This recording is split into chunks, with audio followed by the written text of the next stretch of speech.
일단은 머릿말부터 한번 보도록 할게요. 제 법령집은 역시 3단 법령집으로 법, 시행령, 시행규칙 구분해가지고 정리를 해놨습니다. 자, 그리고 위임되는 거는 여러분들이 관세법을 공부하셨으니까 당연히 알고 계시겠죠. 자, 이 법령집의 장단점을 제가 언급을 해봤는데요. 처음에 단점부터 말씀드리도록 할게요. 자, 법령집은 이제 수업 목적으로 활용을 할 때 다음과 같은 단점이 있습니다. 그래서 법령집만으로 수험 준비하는데 무리가 있어요. 자, 첫 번째, 장절관조의 제목은 있는데 항에 대한 제목이 없어요. 그래서 어떻게 해야 된다? 스스로 항 이하에 대한 것들은 목차 구성을 해줘야 되겠습니다. 자, 그리고 두 번째, 법령 내용 외에 다른 내용이 거의 없어요. 있긴 있는데 거의 없어요.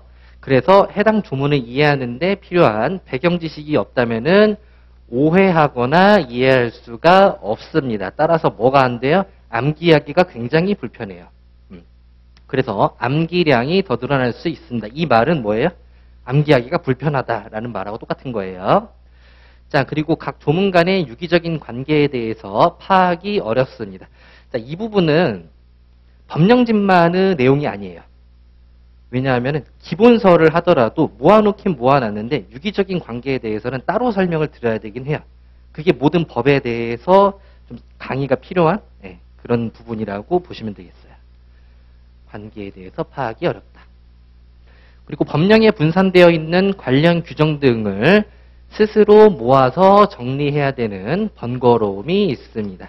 자, 예를 들면은 가산세라든지 가산세의 종류가 굉장히 많잖아요. 각 장에 거쳐서 몇 개 있는데 그런 부분이라든지 아니면 체납과 관련된 강제징수와 관련된 내용, 체납자에 대한 내용 이런 것들은 체납이라는 걸로 묶어볼 수 있죠. 그런 것들을 스스로 정리를 해야 되겠습니다. 자, 그러면은 종합해 보면은 목차 구성해야 되고요. 그 다음에 이해 스스로 해야 되고요. 그리고 관계 파악해야 되고요. 그 다음에 정리도 스스로 해야 돼요. 그쵸? 이런 것들이 결국은 장점, 그러니까 뭐든지 단점 이면에는 장점이 있는 거예요. 이런 것들이 전부 다 장점으로 갈 수 있어요. 어떤 장점이 있을까요? 능동적으로 공부를 할 수 있죠. 능동적으로. 스스로 생각해보고 스스로 목차를 구성해보고 스스로 선생님 말씀 이해해보고 관계 파악도 해보고 정리도 해보고 능동적으로 할 수 있어요. 장점을 한번 보도록 할게요. 자, 스스로 법령집으로 수험 준비를 할 경우 장점은 스스로 목차를 구성할 수 있는 기회가 있고 그래서 능동적인 학습이 가능하죠. 비교적. 자, 그리고 법령에 대한 충분한 이해 후에는 기본서보다 1회독 걸리는 시간이 크게 줄어듭니다. 왜 그래요? 내용이 별로 없으니까, 글자 수가 별로 없으니까 1회독 하는데 시간이 적게 들겠죠. 그리고 법률 시행령 시행규칙의 명확한 구분으로 답안 구성에 우선순위를 두기 편한다. 예를 들어서 간략하게 정리해야 될 내용이 있다. 예를 들어 담보와 관련된 내용이 있다. 그러면은 법률에 있는 것들을 간략하게 쓰면 되겠구나라고 해서 답안지를 축약해서 쓸 때 편하겠죠.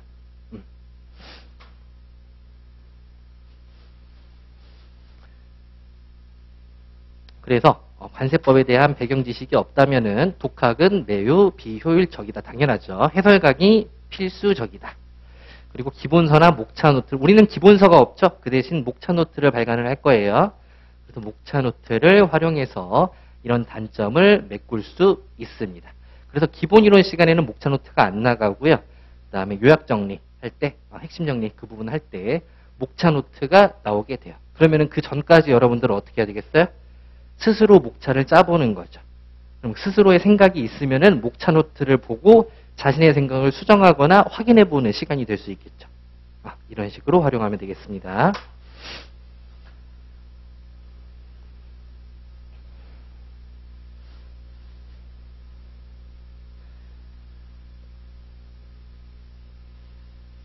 자, 보도록 할게요.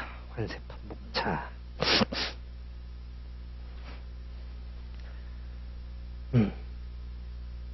관세법은 1차 때도 해보셨겠지만 1장부터 13장까지 있다고 보시면 되겠습니다. 안녕하세요. 1장부터 13장까지 있다. 이제 숫자로만 쓸게요. 총칙. 2장이 뭐예요? 과세가격과 관세 부가징수죠. 과세가격과 관세 부가징수. 3장은 세율 및 품목분류. 4장은 감면, 그 다음에 환급 분할납부. 5장은 납세자의 권리, 그 다음에 불복. 이렇게 해가지고 어떤 파트예요? 세법 파트라고 보시면 되겠어요. 세법 파트. 1장 총칙 부분은 그냥 제가 통칙이라고 부르든가 총칙이라고 부를 거예요. 법의 구조는 항상 세 가지 파트로 나눠져 있다라고 생각하시면 되겠습니다. 첫 번째 파트는 뭐예요? 총칙이나 통칙 파트. 두 번째 파트는 본칙, 각칙, 본칙, 본칙이라고 생각하시면 되겠고, 세 번째 파트는 보충 규정이 있다라고 생각을 하시면 되겠습니다. 그러니까 관세법의 목적이 뭐예요? 수출입 통관하고 부가징수 적정하게 하는 거죠. 자, 수출입 통관하고 그 다음에 부가징수, 세법 파트 어디 나와 있어요? 본칙에 나와 있죠. 그래서 관세법에서 목적하고 있는 바가 본칙에서 다룬다 라고 생각을 하시면 되겠습니다. 자, 그러면 총칙 부분은 어디에 들어가요? 여기 총칙 부분에 들어가는 것이고 2장부터 5장까지는 이 본칙으로 들어가는데 본칙에서 어디 부분으로? 세법 파트로 들어간다.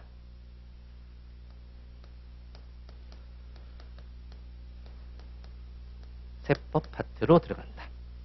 자, 그리고 6장부터 13장까지 있을 거예요. 6장부터 13장까지 말고 9장까지.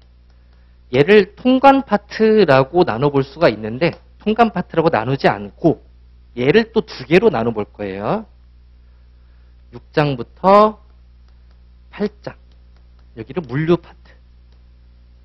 물류 파트. 그 다음에 9장. 얘를 통관 파트. 그리고 10에서 13장. 얘를 어떻게 한다? 보충 규정으로 한다. 보충 규정으로 한다.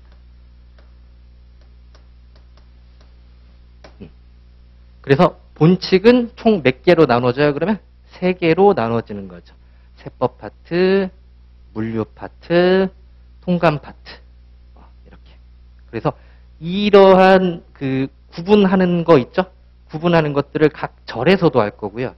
그 다음에 각 조문에서도 할 거예요. 조문에서는 어떤 식으로 갈까? 의라는 부분. 그 다음에 본문. 자, 본문에는 어떤 내용이 들어갈까요? 요건이라든지 절차가 들어가겠죠. 자, 그 다음에 세 번째는 보충 규정. 이 본문에서 충분히 설명하지 못했던 그런 내용들. 예를 들면은 좀 안 좋은 것들 있잖아요.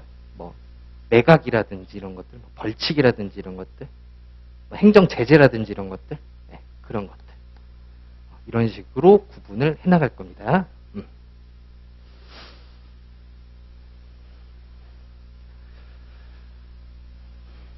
처음부터 여러분들한테 숙제를 내줄 건데 숙제를 어떤 걸 낼 거냐면은 장의 이름은 꼭 외우셔야겠죠. 장의 이름은 꼭 외우시면 되겠습니다. 근데 외우실 때 과세 가격과 관세 부가징수 뭐 이렇게 외우시지 마시고요. 그 느낌을 외우시면 돼요. 느낌을. 여기는 세법 느낌이었어. 부가징수 느낌이었어. 이런 식으로 외우시면 되겠어요. 그래서 13장까지 다 숙지를 하시면 되겠습니다. 이렇게. 됐습니다. 그 다음 본문 가도록 할게요.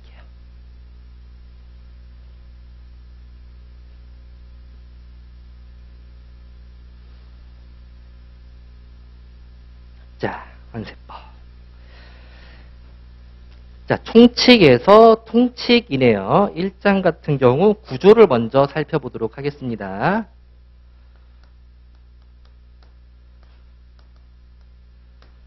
여기는 1절. 몇 절까지 있습니까?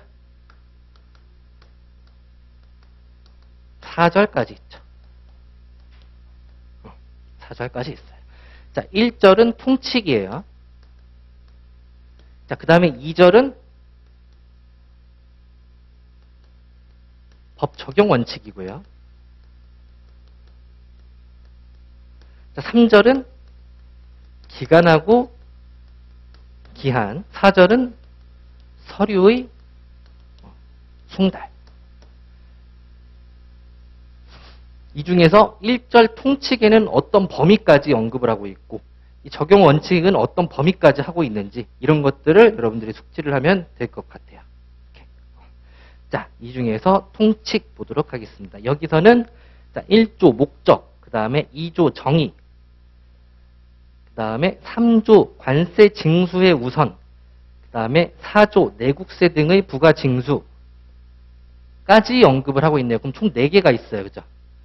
4개가 있으면은 1조 목적하고 정의 같은 경우에는 당연히 총칙 부분에 있어야 된다라고 생각을 하시고 나머지 2개를 어떻게 생각해 봐야 될까를 고민하면 되겠습니다.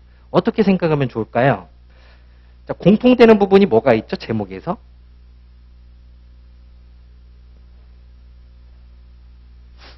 징수가 있죠. 징수.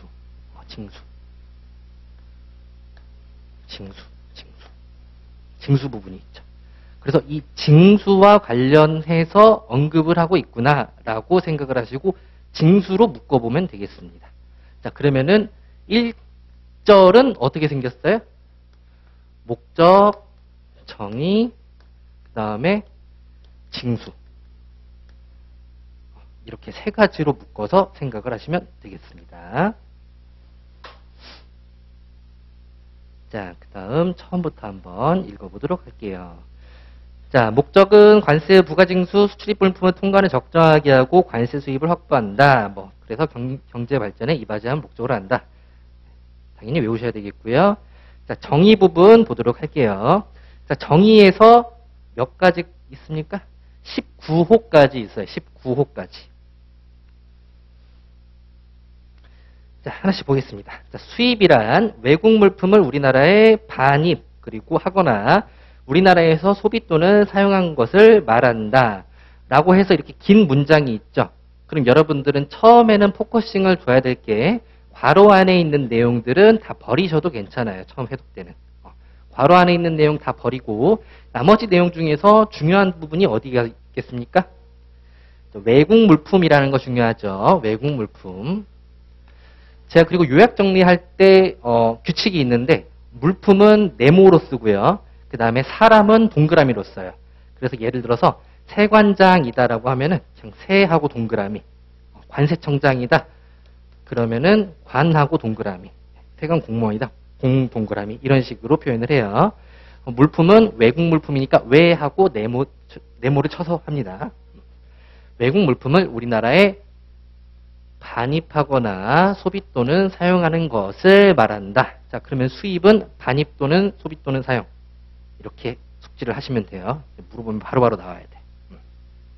자, 그 다음에 수출이란 내국 물품을 외국으로 반출하는 것을 말한다. 자, 그리고 반송이란 외국 물품을 반출되는 것을 말한다. 내국 물품 반출하는 거, 외국 물품 반출하는 거. 차이점이 그냥 내국 물품이냐 외국 물품이냐 이 차이만 있다라고 생각을 하시면 되겠죠. 그래서 여기서도 반출. 수출은 내국 물품 반출. 반송은 외국 물품 반출. 이렇게만 숙지를 해주시면 되겠습니다. 이렇게. 자, 그리고 4호에서 외국 물품이란 외국으로부터 우리나라에 도착한 물품. 여기서 제가 뭐 빼라고 했습니까? 괄호 안에 있는 거 다 빼라고 그랬죠. 그러면 뭐만 남아요? 외국으로부터 우리나라에 도착한 물품으로서 수입신고가 수리되기 전의 것. 여기서 가장 중요한 부분이 이 부분입니다. 외국으로부터 우리나라에 도착한 물품이 외국 물품이다라고 숙지를 하시면 돼요. 도착한 물품. 자, 수출 수입 반송하고의 차이점이 뭐예요? 동사 부분에서. 자, 수출 수입 반송 같은 경우에는 반입이냐 반출이냐를 따지고 있죠. 여기서는 도착을 따져요. 그럼 도착이랑 반입은 뭐가 다를까요?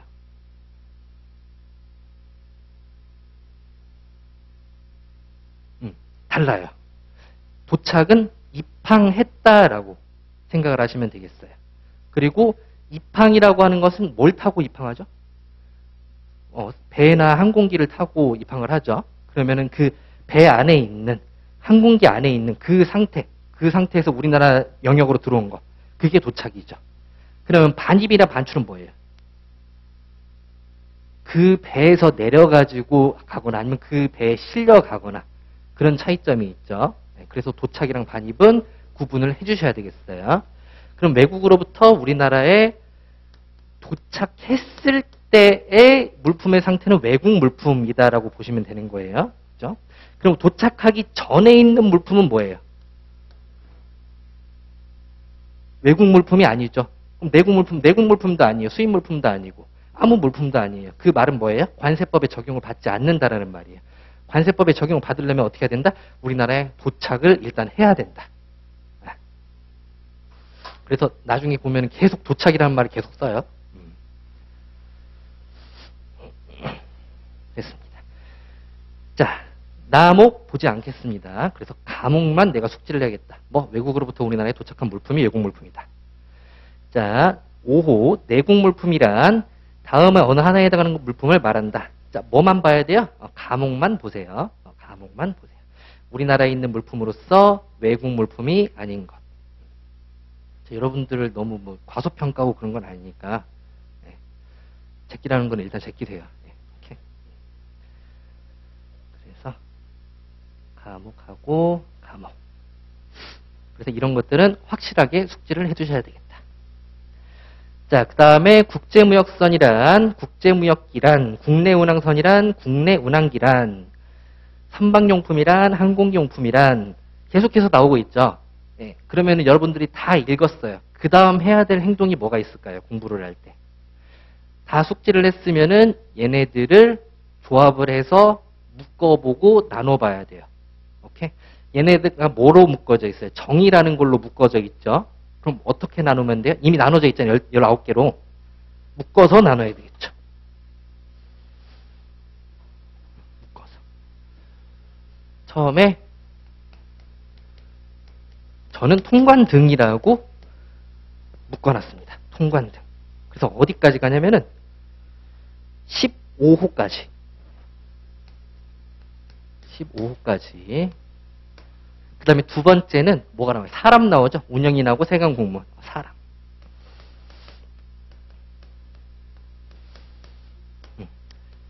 세 번째는 물품으로 나눠요. 물품. 물품으로 해서 18에서 19. 이렇게 나눴습니다. 자, 그러면은 여기가 굉장히 많죠. 1번부터 15번까지 있으니까. 얘네들은 처음에 그 수입 수출 반송할 때 그 주체가 되는 게 물건이었어요. 그렇죠? 그래서 물건을 두고 어떤 거를 통해서 구분을 했어요? 이동 방향으로 구분을 했었죠.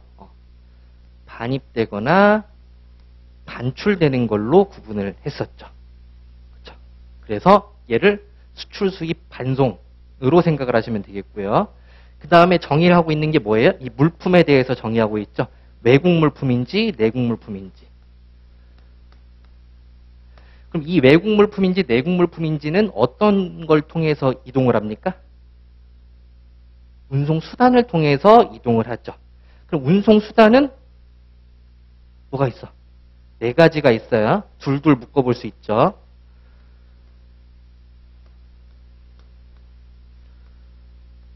국제하고 국내. 선박항공기, 선박항공기. 이렇게 묶어볼 수 있죠. 자, 그리고 이러한 선박에는 뭐가 달려있어요? 다시 달려있죠. 다시. 이거 뭐예요? 선용품, 선용품, 항공기용품, 차량용품까지. 그 다음에 이러한 외국물품, 내국물품이 행정 절차를 거치게 되는 거죠. 행정 절차를 거치는 게 뭐예요? 통관이죠. 통관. 통관하거나 환적되거나 복합 환적되거나. 세 가지. 그러면 이 그림 하나로 1호부터 15호까지 여러분들이 논리적으로 생각해 볼 수가 있겠죠. 이렇게 숙지를 하시면 되겠습니다. 이렇게.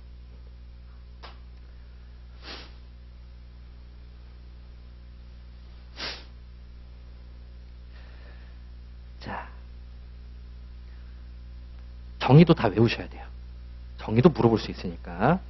자, 그럼 이제부터 좀 암기를 어떻게 하면 좋을까?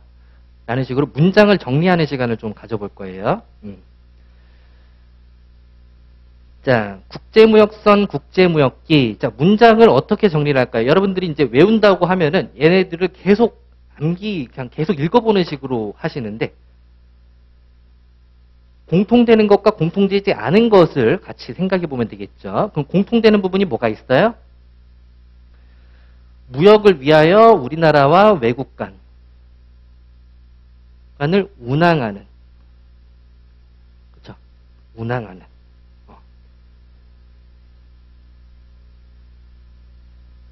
그러면은 보세요. 무역선. 무역을 위해서 운항하는 선박. 무역을 위해서 운항하는 항공기.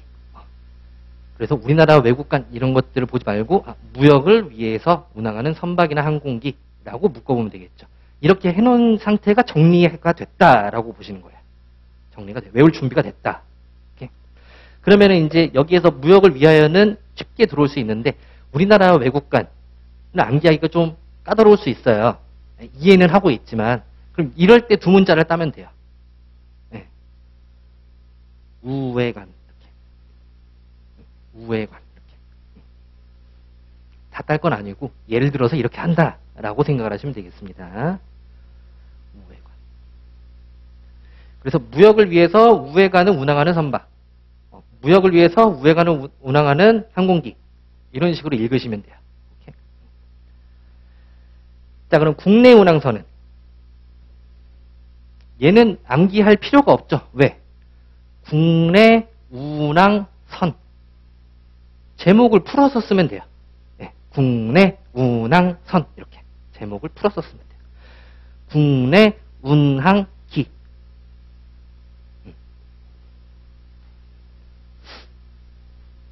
자, 그 다음에 선박용품. 여기서 나열 형식으로 되어 있죠. 나중에 이제 내국세에 대해서도 배울 때 나열식으로 되어 있는 걸 볼 건데 이거는 항상 두 문자를 따두세요. 나열식으로 된 건 다 두 문자. 그래서 음식, 연소, 밭수, 집그. 음식, 연소, 밭수, 집그. 동그라미 안 칠게요. 귀찮으니까. 자, 그 다음에 항공기, 차량용품 말고 통관 부분. 통관 부분. 통관이라고 하는 것은 수출 수입 반송을 하는 것을 말하는데 그건 이동 방향이죠. 근데 중요한 부분이 어디 부분이에요? 관세법에 따른 절차를 이행해서 이 부분이 중요한 거죠. 통관이라는 것들은 관세법에 따른 절차를 이행하지 아니하고 수입되면은 밀수입이 되는 거고, 그렇죠. 그래서 법다절 이런 식으로 두 문자를 따두시면 돼요. 이런 것들. 제가 그 야매를 가르쳐 드린 게 요령이죠. 요령. 자, 그리고 환적하고 복합환적. 자, 환적하고 복합환적에서 공통되는 부분이 뭐가 있을까요? 공통되는 거.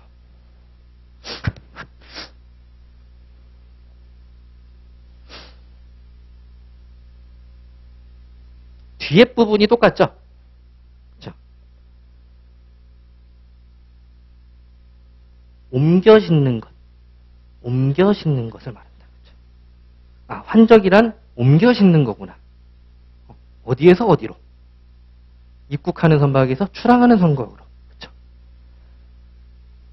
그러면 동일하게 묶어볼 수 있는 게 입국, 입항하는 운수, 출국, 출항하는 운수. 그렇죠? 그리고 밑에도 입국, 입항하는 운수. 출국, 출항하는 운수. 그러면은 얘네들을 그냥 뭐 입국 운수, 이렇게 출국 운수 이렇게 해놓으면은 이 문장 자체를 다 외울 필요가 없죠. 하나만 한 문장만 외우면 되니까. 그런 식으로 정리를 해두시면 되겠고.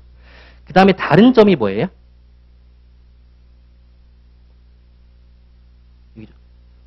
동일한 세관 관할 구역, 다른 세관 관할 구역. 이 부분이 다르죠. 아, 이 부분에 차이가 있구나. 환적하고 복합환적의 차이는 이 부분에 있구나 라고 생각을 하시면 되겠습니다. 그래서 얘도 뭐 동세관, 뒤에 거는 다세관. 맞죠? 이게 문장을 정리하는 거예요. 암기하기 쉽게 정리해 놓은 거. 단순히 그냥 다 읽으시면은 안 됩니다. 안 돼요. 자, 여기는 좀 설명을 해야겠네요. 그죠? 자, 환적이라고 하는 것은 동일한 세관의 관할 구역에서 입국하는 운송수단에서 출국하는 운송수단으로 옮겨 싣는 것을 말한다. 자, 실무적으로는 어떻게 진행이 되냐면은 입국이 들어오는 운송수단에서 출국하는 운송수단으로 이렇게 옮겨 싣는 게 아니고요. 이렇게 옮겨 싣는 게 아니고 일반적으로 보세구역에 장치를 한 다음에 이 출국, 출항하는 운송수단으로 옮겨 실어요. 그래서 동일한 세관의 관할 구역에서 출국하는 운송수단으로 옮겨 싣는 것을 말하는 거고요. 그 다음에 복합환적은 뭐예요? 선박 그냥 이렇게 표현할게요. 인천으로 들어와서 부산에 있는 보세구역으로 들어간 다음에 부산에서 출항하려는 운송수단으로 옮겨 싣는 거예요. 오케이? 이게 환적하고 복합환적이에요.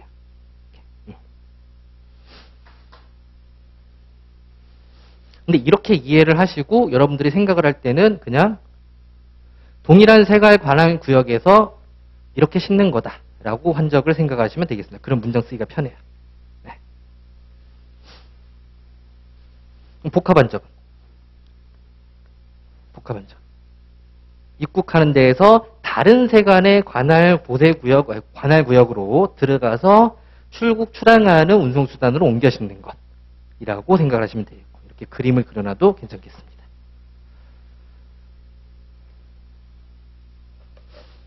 자, 그 다음. 자, 운영인 봐야겠네요. 운영인. 운영인에 대해서 좀 오해를 하시는 분들이 굉장히 많아요. 보세구역에 관련된 사람이 운영인이다? 틀렸죠. 자, 운영인은 오로지 특허 보세구역의 설치 운영에 관한 특허를 받은 자하고 종합보세 사업장의 설치 운영에 관한 신고를 한 자, 이렇게 둘만 있습니다. 그러면은 종합보세 사업장 같은 경우에는 어디에 설치가 됩니까? 종합보세 구역에 설치가 되는 것이죠. 그럼 종합보세 구역을 지정 요청한 사람이 있을 거예요. 그 사람은 운영인입니까? 아니죠. 네, 뭐예요? 지정 요청자죠. 오케이? 그럼 지정보세 구역에 운영하는 사람은 누구예요? 운영인입니까? 아니죠. 세관장이겠죠. 근데 거기서 화물 관리를 대신해 주는 사람이 있죠. 그 사람은 화물 관리인이겠죠. 그러니까 특허보세구역에 특허를 받은 자 아니면은 종합보세사업장에 신고를 한 자. 그럼 얘네도 정리를 해야겠죠. 어떻게 정리하면 좋아요?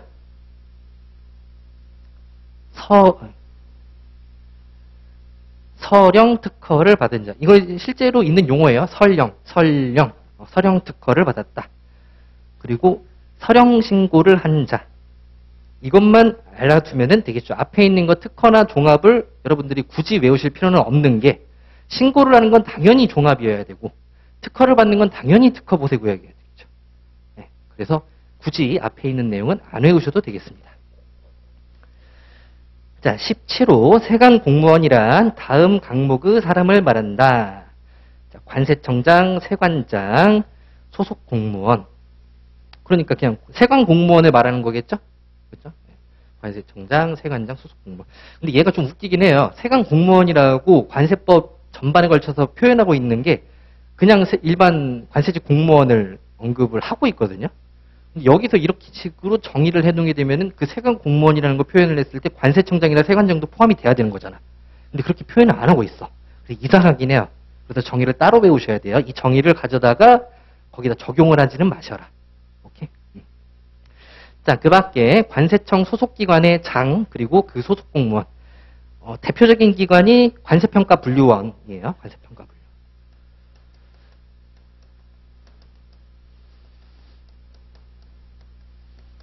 그럼 관세평가분류원에 관세평가분류원장이 있겠죠? 장이 있겠죠. 그 사람하고 이 평가분류원에 있는 공무원, 여기 세관공무원이거든요.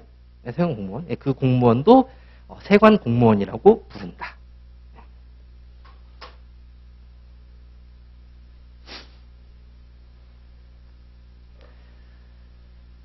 자, 그 다음에 탁송품.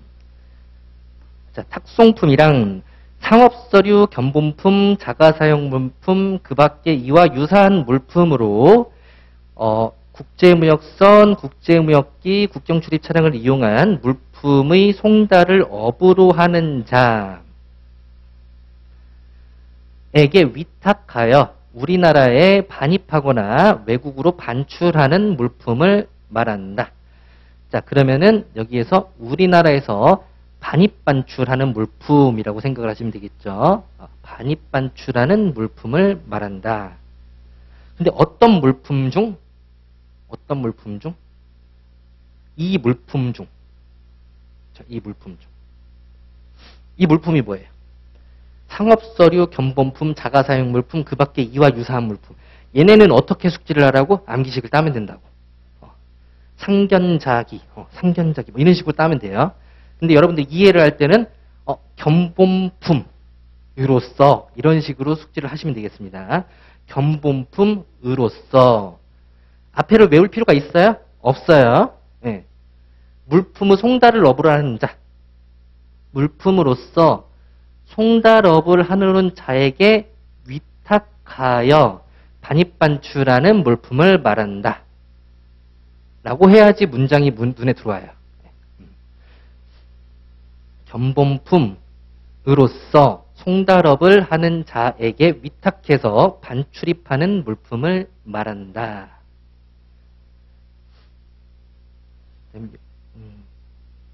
괄호 안에 거는 나중에 할게요.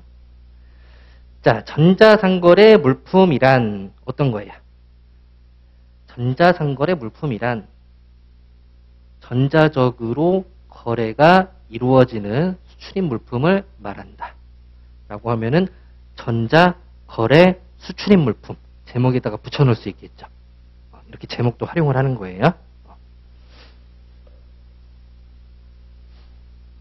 이거를 먼저 숙지를 하고 앞에다 사이버몰은 생각이 나도록 하면 되겠죠. 자, 이렇게 됐습니다. 이렇게 해서 2조를 정리를 했어요. 그러면은 어떻게 해야 돼? 정의 부분을 3단으로 나눈 다음에 3단에서 쪼개지는 거 확인을 하시고 그 다음에 각각의 정의를 내가 키워드를 읊을 수 있는지를 테스트를 하면은 그게 백지복습이에요. 그게 출력하는 연습이고요.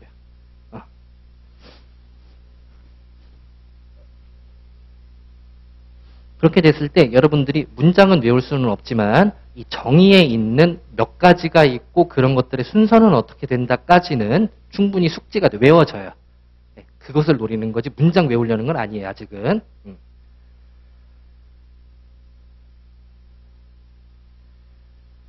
자, 그 다음에 징수 부분 보도록 하겠습니다. 앞에처럼 그렇게 그 정의하는 것처럼 그렇게 하지는 않을 거예요. 정리를 그렇게 다 하고 갈 수는 없잖아요. 시간이 없으니까. 자, 3조 징수에 우선 보도록 하겠습니다. 자, 관세 징수의 우선이라는 내용하고 그 다음에 내국세 등의 부가 징수라는 내용이 있는데 이거는 뭐냐면은 이 징수와 관련된 관세 징수와 관련된 다른 것들과의 관계를 정리를 하겠다라고 생각하시면 돼요. 징수의 정리라고 생각하시면 돼요. 관세 징수를 할 때는 뭐 내국세 등이나 아니면 공과금 이런 채권들이 있을 거 아니에요? 그런 것들과 경합됐을 때 관세를 우선 징수한다. 어떤 거는 우선 징수 안 한다. 정리를 하는 거죠. 그리고 내국세와 관련해서는 이런 식으로 정리를 한다. 정리하는 느낌으로 생각을 하시면 돼요. 그래서 징수 부분은 정리를 한다. 자, 여기에서는 관세를 납부해야 되는 물품, 그래서 관납물이라고 제가 암기식을 따놨어요. 관납물에 대하여는 다른 조세에 그 밖의 공과금 및 채권에 우선해서 그 관세를 징수한다.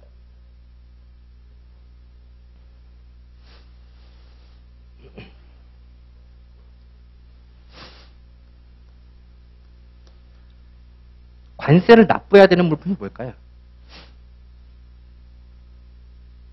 수입 물품이죠. 수입 물품에는 관세를 부과하니까요. 얘는 수입 물품입니다. 수입 물품. 자, 그러면 수입 신고가 수리됐어요. 수리됐어요. 그래서 관세를 납부를 하면 이게 내국 물품이 되죠. 내국 물품이 되죠. 그럼 얘에 대해서는 얘는 지금 관세를 납부해야 되는 물품, 관세를 납부했으니까 관세를 납부해야 되는 물품이 아닌 거죠. 그렇죠? 이 수입 물품에 대해서는 여러 가지 채권이 붙어 있다. 그럴 때는 관세가 우선된다. 라는 말이고요. 자, 두 번째 거 볼게요. 국세 징수의 예에 따라 관세를 징수하는 경우 여기서 국세 징수의 예에 따라 관세를 징수한다. 이 말이 무슨 말이에요? 줄여보면은 강제 징수를 이렇게 풀어서 쓰는 거예요. 이 말하고 강제 징수하고 똑같은 거예요. 국세 징수 예에 따라 관세를 징수한다라고 하는 것은 강제 징수한다라고 보시면 돼요. 강제 징수하는 경우 강제 징수의 대상이 어떤 물품? 관납물. 관납물이 아닌 재산이다. 그럴 때는 관세의 우선순위는 국세기본법에 따른 국세와 동일하게 한다. 자, 그럼 예시를 한번 들어볼게요.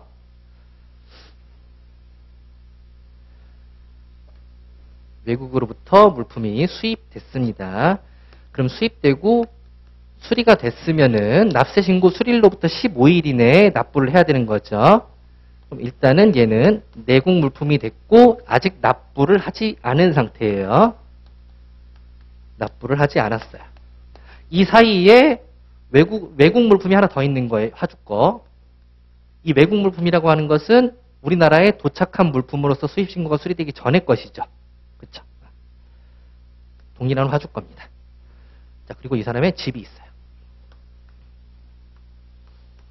그러면 납부를 안 했으니까 납부기한 내에 납부를 안 했으니까 체납이 발생을 하는 것이죠. 그럼 체납을 발생했다라고 하는 것은 납부 의무를 이행을 안 했다. 그러니까 임의 징수를 하지 못했다. 그러면 어떻게 해요? 강제 징수를 하도록 하고 있죠. 안 내면 네 거 다 팔아서 내가 충당할 거야 라고 말하겠죠. 그럼 체납이 있으면은 강제 징수를 합니다. 그럼 강제 징수를 할 때 세관에서 가장 먼저 포착할 수 있는 물품이 뭐가 있어요? 지금 보세구역에 있는 이 외국 물품을 가장 먼저 포착할 수 있죠. 그렇죠? 그럼 얘를 어떻게 하겠어? 독촉을 먼저 날린 다음에 안 그러면 팔아버릴 거야 라고 하겠죠? 그 다음에 얘를 매각하겠죠. 압류, 매각. 이 절차를 뭐라고 한다? 강제 징수라고 한다. 그럼 이 외국 물품도 팔았는데 충당이 안 됐어. 너무 싼 거여서. 그럼 또 다른 게 뭐가 있어요? 얘도 있겠죠. 얘도 있겠죠. 그 다음에 얘도 있겠죠. 전부 다 강제 징수를 하는 거예요. 그렇죠? 이때 이 사람이 관세만 체납한 게 아니고 관세, 내국세, 그 다음에 공과금 모두 다 체납을 했어요. 이때 이 외국 물품에 대해서는 관세를 납부해야 되는 물품이죠. 매각이 될 때 관세를 납부해야 되는 물품. 그러면은 관세 징수 우선순위가 어떻게 된다? 우선한다. 그렇죠? 얘 관세 납부 안 했죠? 이 물품에 대해서 관세 징수의 우선순위가 어떻게 된다? 관세가 우선한다. 그렇죠? 이 집 같은 경우에는 관세를 납부해야 되는 물품입니까? 아니죠. 관세를 납부해야 하는 납부 대상이 아닌 일반 재산이죠. 그럼 얘는 국세와 동일하게 한다. 오케이? 얘는 우선. 그 다음에 얘는 일반 재산이니까 뭐 동일하게. 그 내용이에요. 그 내용.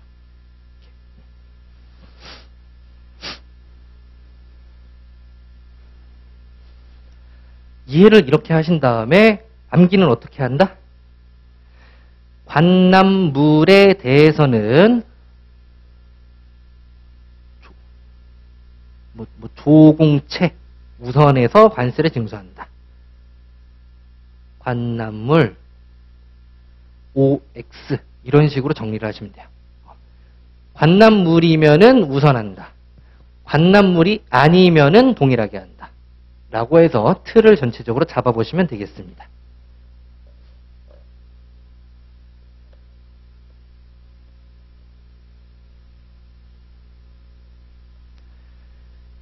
자, 그 다음에 내국세. 이제는 이제 큰 문장들이 나왔네요. 큰 문장들이. 자, 여러분들이 이거는 암기식을 앞에 있는 거 다 따시면 돼요. 부지, 담지, 계주, 교교농 이렇게 부지, 담지, 계주, 교교농 입에 붙는 느낌이 나잖아요. 네, 그렇게 암기하시면 되고 그래도 이해는 하고 넘어가야 되니까 보도록 할게요. 자, 어떤 식이 순서로 되어 있냐면은 보통세, 아니 지방세하고 국세 이렇게 순서대로 되어 있어요. 여기서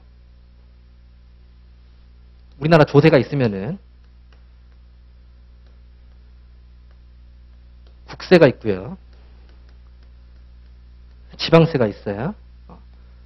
국세는 내국세하고 그 다음에 관세 이렇게 나눠져요. 오케이. 그래서 얘하고 얘를 합쳐서 내국세 등이라고 표현을 하고 있는 거예요. 근데 그 중에서 순서가 어떻게 돼요? 지방세부터 언급을 하고 그 다음에 국세를 언급을 합니다.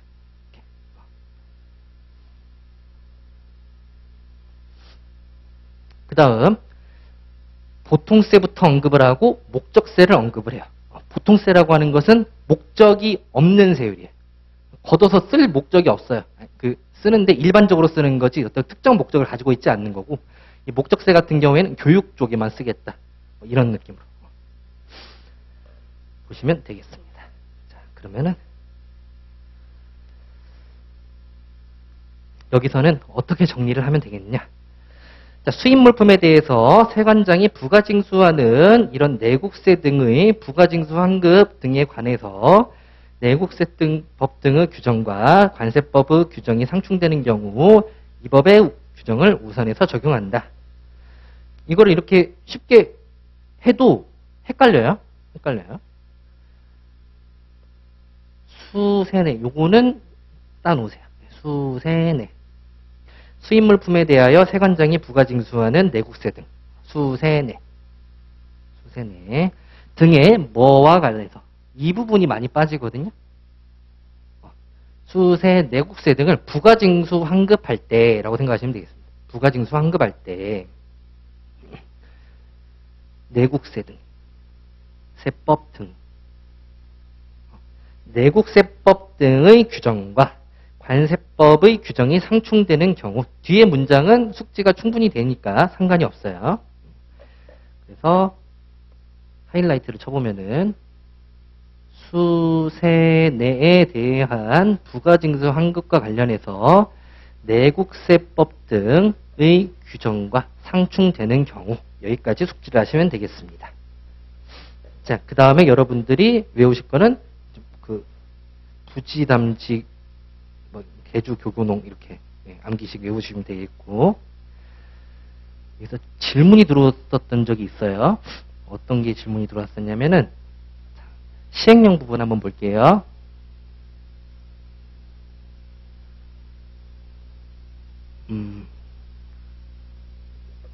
뭐가 빠져 있어요, 그죠?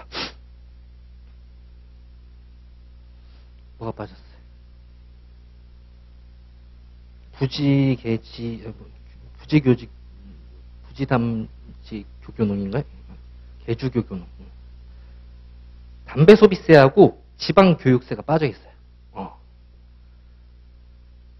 왜 뺐냐면은 수입 물품에 대해서 세관장이 부가징수하는 세 중에서 담배 소비세하고 지방 교육세는 세관장이 부가징수하지 않아요. 법률에는 있는데 그래서 시행령 부분에는 빠진 것 같아요. 세관장이 부가징수를 안 하고 담배 소비세 같은 경우에는 납부를 하고 지방에다가 납부를 하고 그 다음에 납부 영수증을 갖다 주면은 그때 통관을 해주거든요. 그러니까 세관장이 징수하는 그런 세금이 아닙니다. 그리고 지방 교육세는 담배 소비세에 붙거든요.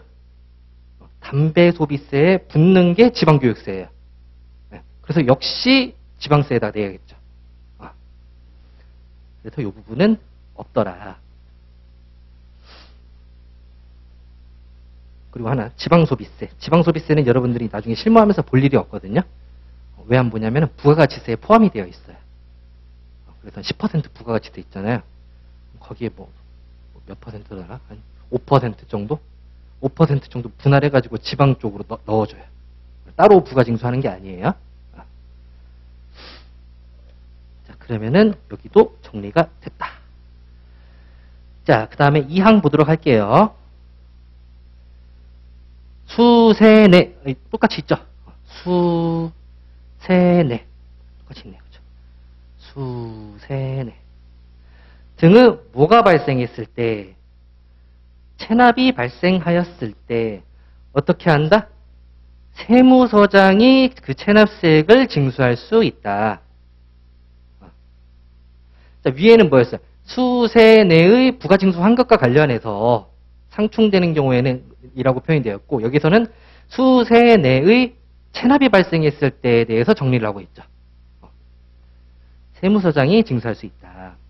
그 다음에 3항 넘어가시고 4항에서 4항 수세내 또 있죠. 수세내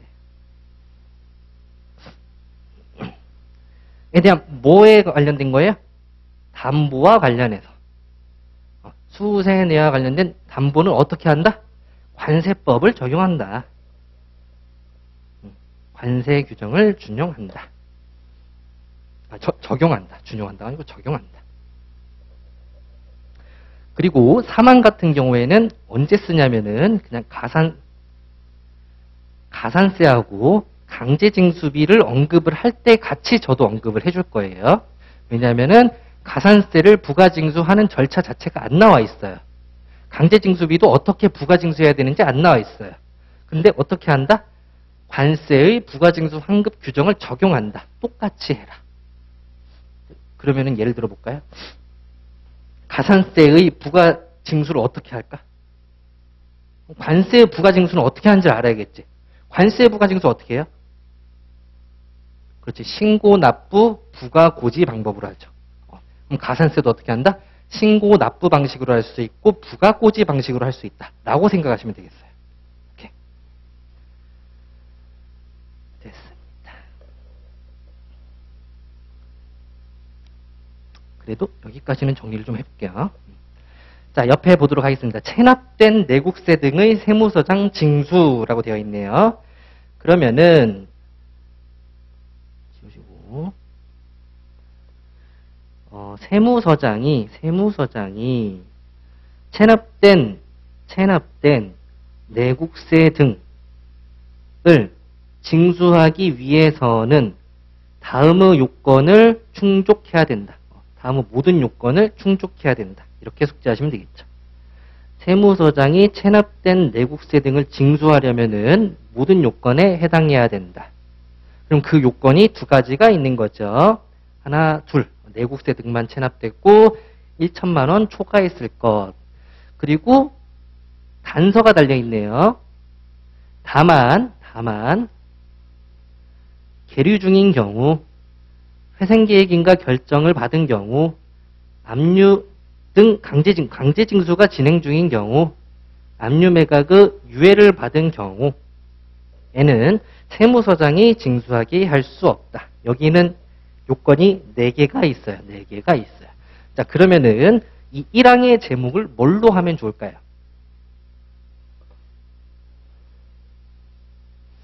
요건이라고 제목을 붙이면 좋겠죠. 요건. 요건. 그러면 요건을 언급을 할 때 내가 요건에는 몇 가지가 있었더라라고 생각을 하게 되면은 얘를 또 구분을 해주시면 되는데 두 가지가 있구나. 긍정적인 거, 머릿속에만 있는 거 이거는 이렇게 쓰라는 게 아니고 긍정적인 요건이 있고 부정적인 요건이 있구나. 긍정적인 요건은 두 가지가 있었고 부정적인 요건은 네 가지가 있었구나. 라고 숙지를 하시면 되겠습니다.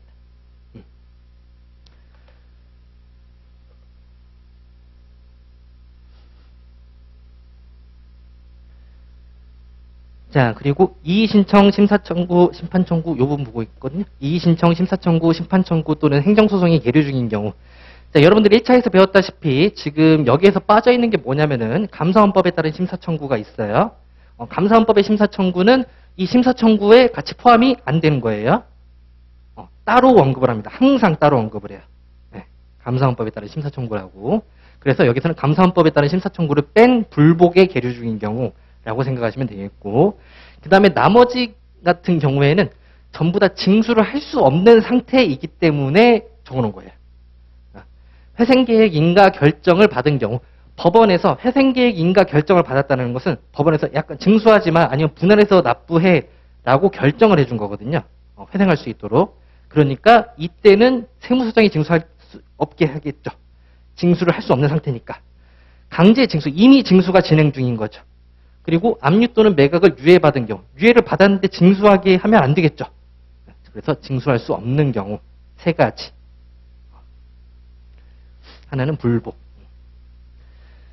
자, 2항 보도록 할게요. 세관장은 체납자의 내국세 등을 세무서장이 징수하게 하는 경우 관세체납정리위원회의 의결을 거쳐 관세청장이 정하는 바에 따라 징수에 관한 사실을 기재해서 세무서장에게 서면으로 요청해야 된다. 그 사실을 해당 체납자에게도 통지하여야 한다.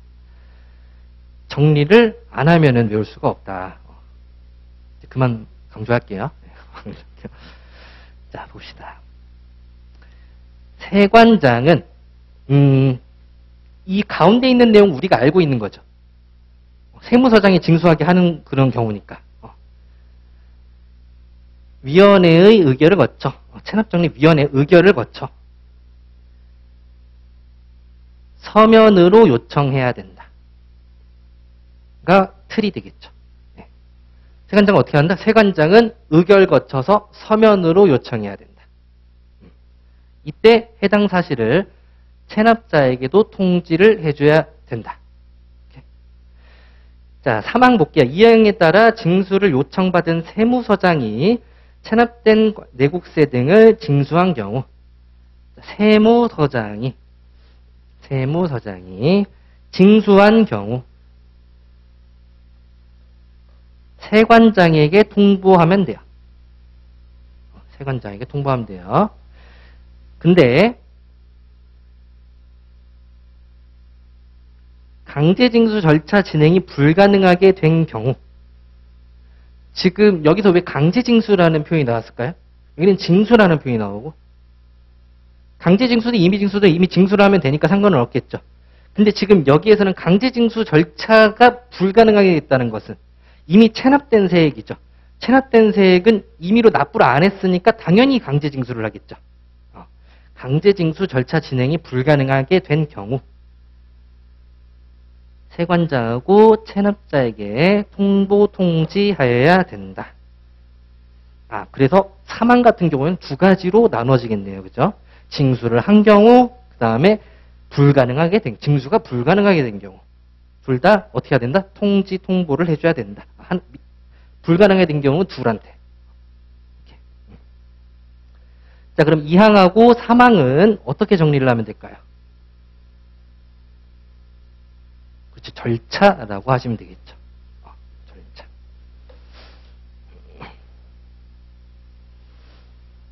여기로 목차를 한번 짜볼게요.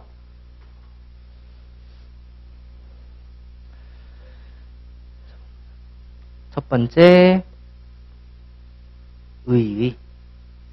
자, 의 부분이나 뭐 개요나 똑같다고 생각을 하시면 되겠습니다. 어디에 있는 부분이에요? 법률에 있는 부분을 의라고 쓰시면 되겠습니다. 자, 그 다음에 두 번째는 어떤 내용? 아까 요건이 있었죠. 요건. 자, 세 번째는 절차가 있었죠.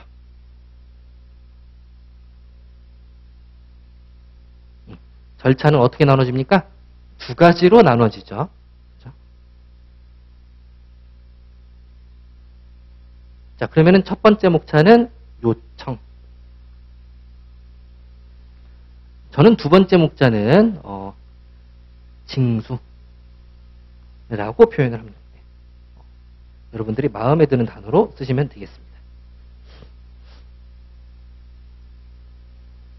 이래야지 여기 부분 정리가 끝났다라고 표현을 하는 거예요. 됐습니다. 조금 쉬었다가 다음 시간 하도록 할게요.